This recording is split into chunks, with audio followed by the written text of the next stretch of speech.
The haunting of Blackstone Bridge.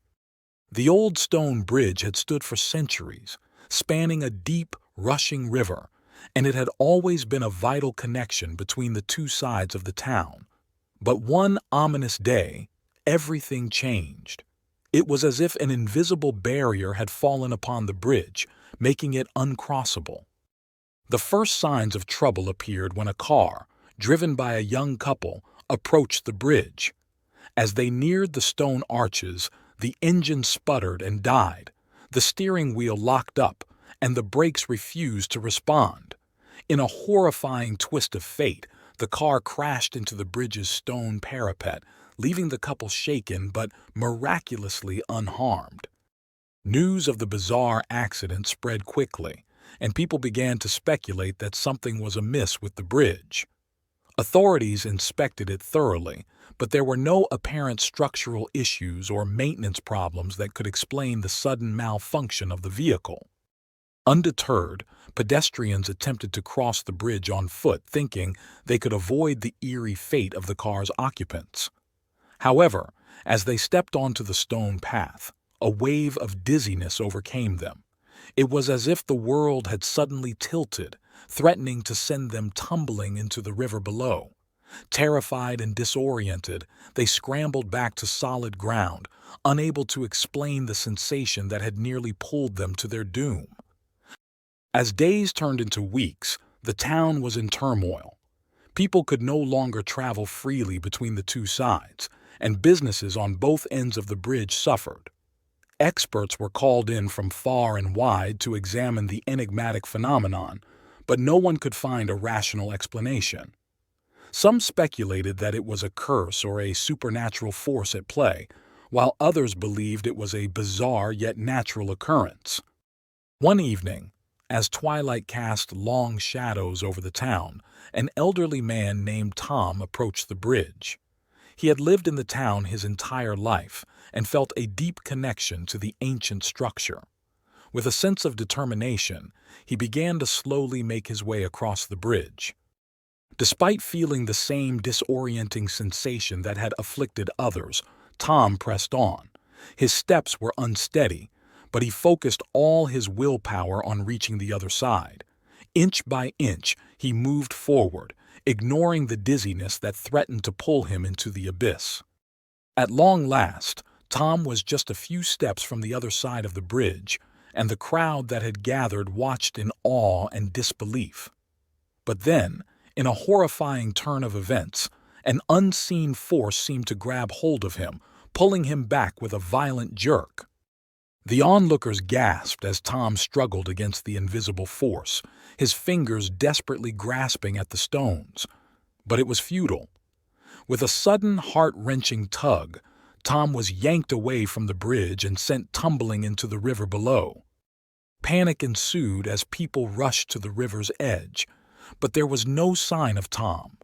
He had vanished beneath the dark waters, and the bridge, once again, stood as an uncrossable enigma, its secret more mysterious and deadly than ever before. Part 2. Shadows of Suspicion. In the wake of the chilling events at Blackstone Bridge, the town's atmosphere had grown heavy with unease. Rumors of the bridge's malevolent force had spread far and wide, and the bridge itself had become a sinister landmark, casting a long shadow over the town. As time passed, strange occurrences began to plague the town.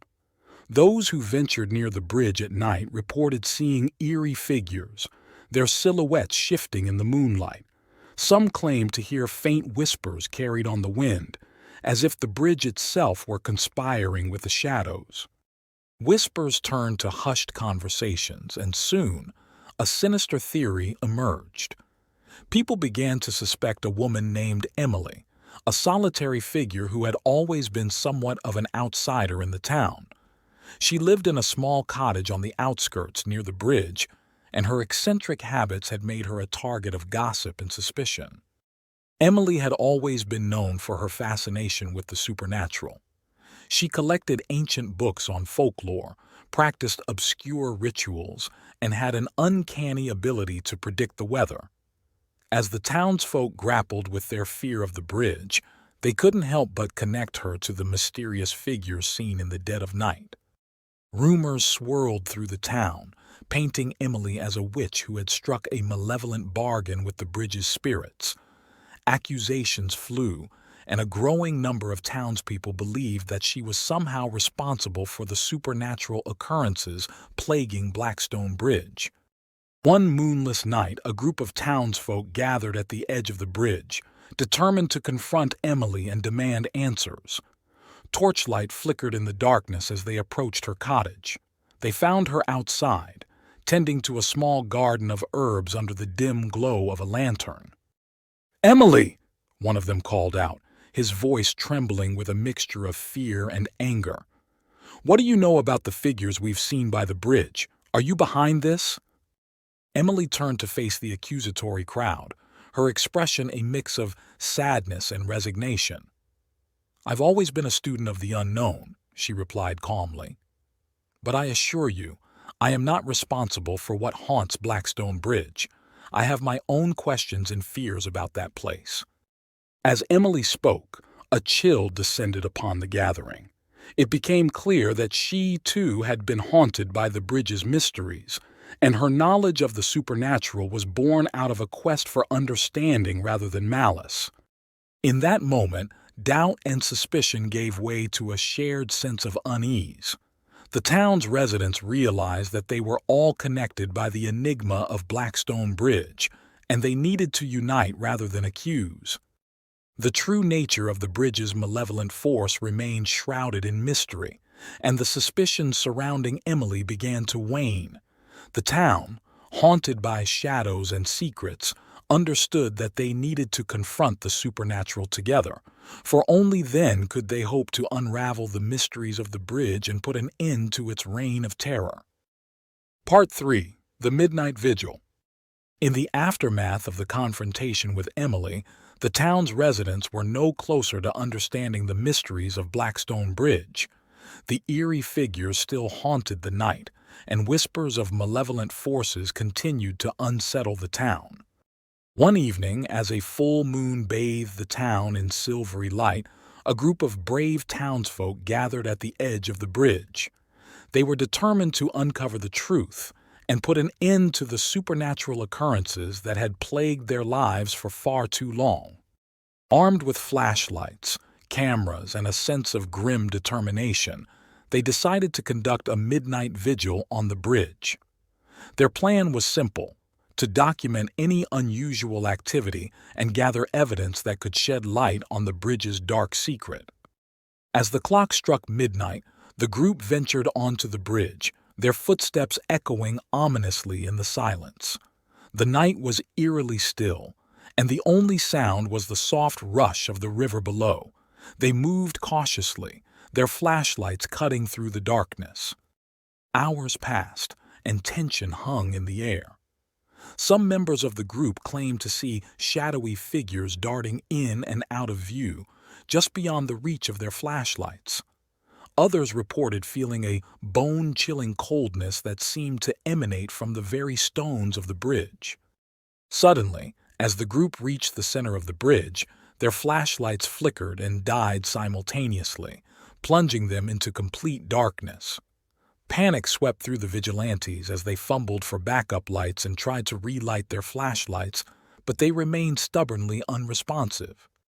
In the pitch-black night, they could hear the whispering voices, soft and haunting, as if the bridge itself was mocking their efforts. The feeling of being watched intensified, and a sense of dread settled over them like a suffocating shroud. But then, something even more sinister unfolded. One by one, members of the group began to feel an overwhelming dizziness and nausea. They clung to the bridge's railings, struggling to maintain their balance as their vision blurred and the world spun around them. Amid retching and confusion, they realized they were under some form of attack. The supernatural forces that had plagued the bridge were now assaulting their very senses. Desperation set in as they fought to crawl off the bridge and away from the malevolent influence. As they tumbled onto solid ground, their senses gradually returned, but the terror of the bridge lingered. They had survived a nightmarish encounter, one that had left them physically and emotionally scarred. The bridge remained an enigma, a place of unsolved mysteries and unrelenting horror. The townsfolk were left with a haunting question. Was the bridge's true purpose to protect its secrets, even at the cost of those who dared to uncover them? The haunting of Blackstone Bridge had taken a terrifying turn, leaving the town in a state of shock and uncertainty. Part 4. The Unwelcome Tourist. In the wake of the chilling events of the midnight vigil, the town of Blackstone had become a focal point of curiosity and intrigue. News of the bridge's eerie phenomena had spread far and wide, drawing the attention of thrill seekers, paranormal enthusiasts, and tourists from distant places. As the town saw an influx of visitors, the atmosphere buzzed with excitement and trepidation. People came from all corners of the country, eager to witness the enigmatic bridge for themselves. Local businesses thrived as they catered to the needs of the growing number of tourists. The authorities, recognizing the potential dangers, stationed police guards on both sides of the bridge to ensure that no one crossed the threshold after dark. They were tasked with maintaining order and ensuring the safety of both tourists and locals. One evening, as twilight descended over the town, a woman named Laura arrived as part of a group of tourists. Laura was an adventurous spirit, drawn to the mysteries of the world. She had heard about the bridge's supernatural reputation and was eager to experience it firsthand. As they approached the bridge, she found herself captivated by its ominous presence. While the guards were occupied with a particularly large group of tourists on the other side of the bridge, Laura seized the opportunity to slip past them and venture onto the stone path. She wanted to experience the mysterious forces that had captured the town's imagination, her curiosity outweighing her caution. However, as soon as Laura stepped onto the bridge, a wave of dizziness washed over her, and she felt as if the very ground beneath her was shifting. Whispers, soft and eerie, filled her ears, and fear gripped her heart. She screamed for help, her voice echoing through the darkness. The guards on the other side of the bridge were alerted by her cries, and they rushed to her aid, their own senses overwhelmed by the supernatural forces at play.